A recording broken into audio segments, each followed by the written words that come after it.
Libro segundo de la tribulación, en que se trata de las tribulaciones generales y de sus remedios. Capítulo primero.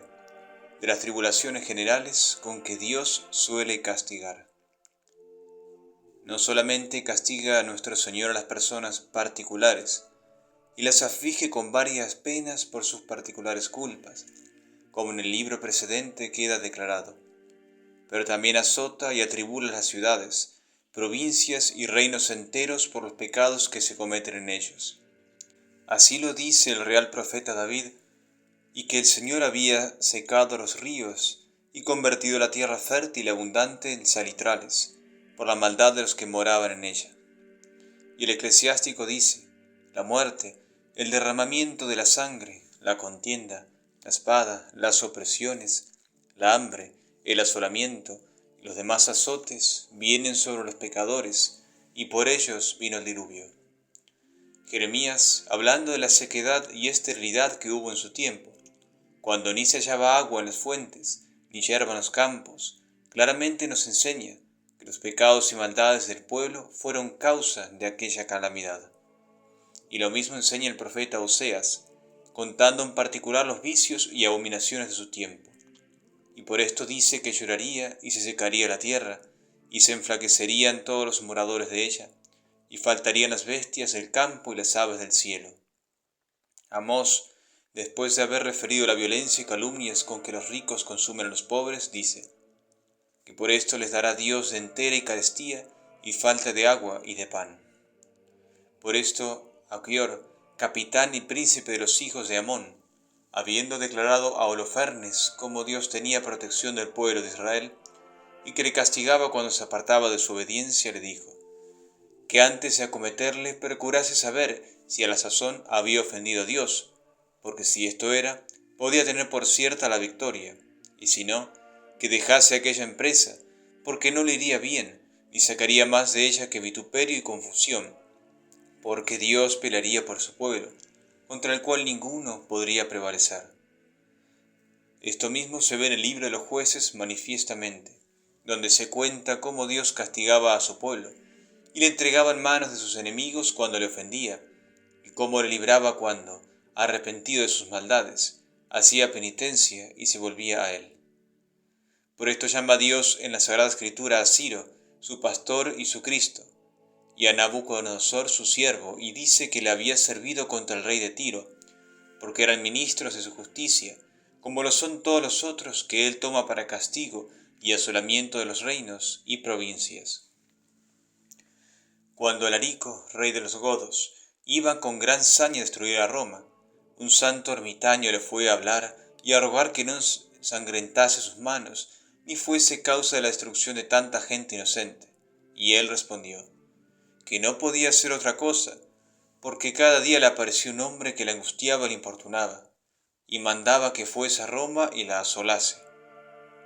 Atila, rey de los hunos, que arruinó tantas provincias, se llamó Metus Orbis et Flagellum Dei, espanto del mundo y azote de Dios. Y el gran Tamorlán se llamó ira de Dios, y realmente el uno y el otro fue azote y ejecutor de la ira del Señor. Y así acercándose a Atila a la ciudad de Troya de campaña en Francia, le salió a recibir San Lupo, obispo de ella, vestido de pontifical con todo su clero, y le dijo, ¿quién eres tú que turbas la tierra y la destruyes? Y él respondió, yo soy el azote de Dios. Entonces el santo obispo le mandó abrir las puertas y dijo, sea muy bienvenido el azote de Dios. Y entrando los soldados en la ciudad, los cegó Dios, de manera que pasaron por ella sin hacerle daño alguno, porque aunque Atila era azote, no quiso Dios que lo fuese para los que le recibían como azote suyo con tanta sumisión. Otros muchos lugares hay en la Sagrada Escritura que nos enseñan esta verdad, y no menos los ejemplos de los castigos que ha hecho Dios nuestro Señor en el mundo por los pecados, los cuales no traemos aquí por ser cosa muy sabida y notoria, y desear en este tratado la brevedad. Basta decir lo que dijo el excelentísimo capitán y amado Dios, Josué, a todo el pueblo antes que muriese, después de haberle contado las victorias que Dios le había dado. Dios, dice, es santo, fuerte y celoso, y no perdonará vuestros pecados y maldades. Si dejaredes al Señor y sirvieredes a otros dioses, volveros a las espaldas, y afligiros y asolaros por más que os haya hecho tantas mercedes como habéis recibido de su mano. Conforme a esta doctrina debemos entender que la guerra, la sequedad, la hambre y pestilencia, los incendios y todas las otras calamidades que Dios nos envía, son para castigo de los pecados que comúnmente se hacen en la comunidad. Aunque también leemos que por el pecado de uno castiga a Dios temporalmente a muchos, como castigó al pueblo de Israel con la hambre de 3 años en tiempo del rey David, por haber quebrantado el rey Saúl el juramento y palabra que había dado Josué a los gabaonitas. Y asimismo castigó Dios a todo el reino por el pecado del rey David,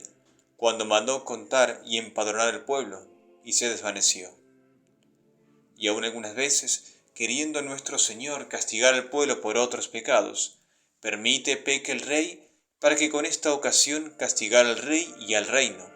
como lo vemos en este hecho de David, del cual dice la Sagrada Escritura, que habiéndose enojado el furor del Señor contra Israel, movió al rey David, o permitió, como se escribe en el libro del Paralipómeno, que Satanás le tentase para que mandase contar el pueblo, y el uno y el otro fuese por ello castigado.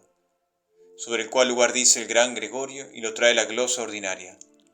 que, según los merecimientos de los súbditos, endereza y dispone Dios los consejos de los que gobiernan, y que por la culpa de las ovejas permite que peque el buen pastor.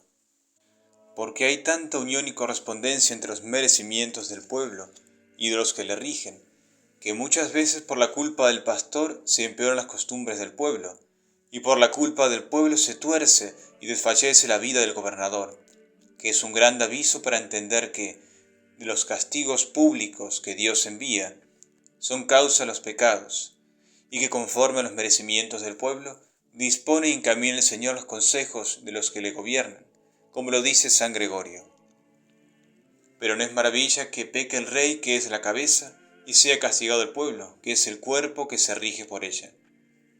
Mas es de maravillar que castigue Dios a muchos por el pecado de un solo hombre particular, como se ve en el castigo que dio a los 3000 soldados que iban sobre la ciudad de Ai,